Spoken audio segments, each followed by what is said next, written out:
on how to choose, being researchers, whether we will go for the probability sampling or non-probability sampling techniques. So these are the 5 criteria, factors based on which we can take a decisions कि भाई कौन सी sampling techniques हमारे लिए best suitable रहेगी, कि भाई concern research project है तो वहाँ पे कौन सी मेथड के लिए हम जाए, कौन सी टेक्निक के लिए जाए, वो डिसीजंस हमें लेनी है.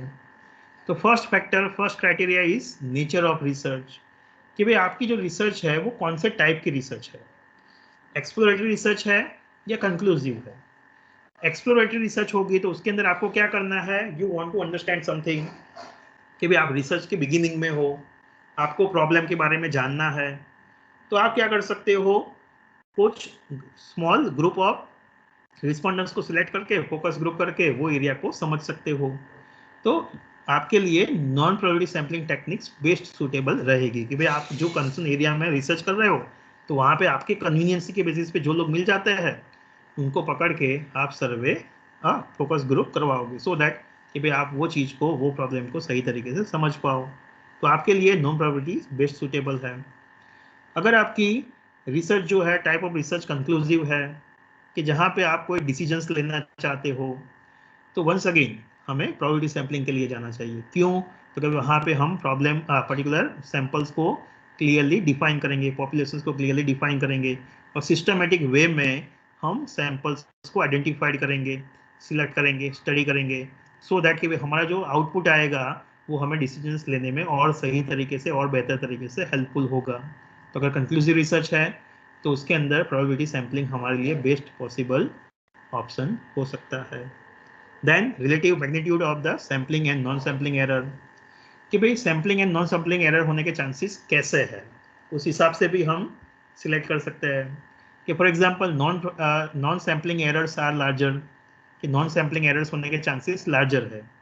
नॉन सैम्पलिंग एरर्स कहाँ पे हो सकती है, तो in other steps like problem identification, approach to the problem, questionnaire buildup, data collections, analysis, वहाँ पे एरर होने के चांसेस ज़्यादा है. तो उस टाइम पे आप कौन सी मेथड के लिए जा सकते हो, नॉन प्रोबेबिलिटी सैम्पलिंग के लिए जा सकते हो. कि भाई बाद में जाके अगर कोई इश्यूज, प्रॉब्लम, एरर आपको आइडेंटिफाई होती है तो आप मार्केट में जाके और लोगों को आपके कन्वीनियंस के बेसिस पे उनको मिल के डेटा कलेक्ट करके वो जो एरर है उसको रिजोल्व कर सकते हो. If there is a sampling error are larger, मतलब सैम्पलिंग एरर होने के चांसेस वहाँ पे लार्जर है. सैम्पलिंग एरर का मतलब सैंपल सिलेक्शंस के अंदर, उनसे डेटा कलेक्शन करने के अंदर, सैंपल साइज के अंदर कोई गलती होती है तब. तो सैम्पलिंग रिलेटेड एरर्स है तो वहाँ पे प्रोबेबिलिटी सैम्पलिंग मेथड आपके लिए बेस्ट रहेगी. क्यों? तो कि भाई आप पॉपुलेशंस के बारे में जानते होंगे, हर एक एलिमेंट के बारे में जानते होंगे, आप सिस्टमेटिकली वो एलिमेंट को सिलेक्ट किया होगा. तो सैम्पलिंग के अंदर कोई एरर्स आती है तो आप वो कंसर्न बंदे को फिर से मिलके वो इश्यूज सॉल्व कर सकते हो, या वो सैम्पलिंग फ्रेम में से सही बंदे को सिलेक्ट करके आप सर्वे कर सकते हो. सैम्पलिंग एरर के चांसेस ज़्यादा है तो आपके लिए प्रोबेबिलिटी सैम्पलिंग टेक्निक्स बेस्ट है. Then variability in the populations, कि भाई आपका जो पॉपुलेशंस है वो कैसा है, उनकी सोच कैसी है, liking, disliking, behaviour, decision making. अगर वो वेरिएंस जो है, वेरिएबिलिटीज है, वो लो है, मतलब majority of the people are homogeneous, majority की सोच सिमिलर है, तो आप किसके लिए जाओगे, नॉन प्रोबेबिलिटी के लिए जाओगे. कि भाई आपको जो कन्वीनियंट नियरेस्ट रहेगा तो वहाँ पे जाके आप सर्वे कर लोगे. क्यों? तो भाई सभी लोगों की सोच सेम है, तो मैं नियरेस्ट प्लेस पे कम खर्चे पे जो मेरे लिए अवेलेबल होता है तो मेरे कन्वीनियंस पे मैं उनका सर्वे कर सकता हूँ. अगर वेरिएबिलिटी ज़्यादा है, पीपल आर हिट्रोजीनियस, लोगों की सोच अलग अलग है, डिफरेंस है उनकी लाइकिंग, डिसलाइकिंग, बिहेवियर, डिसीजंस में, तो आपको क्या करना चाहिए, प्रोबेबिलिटी सैम्पलिंग के लिए जाना चाहिए.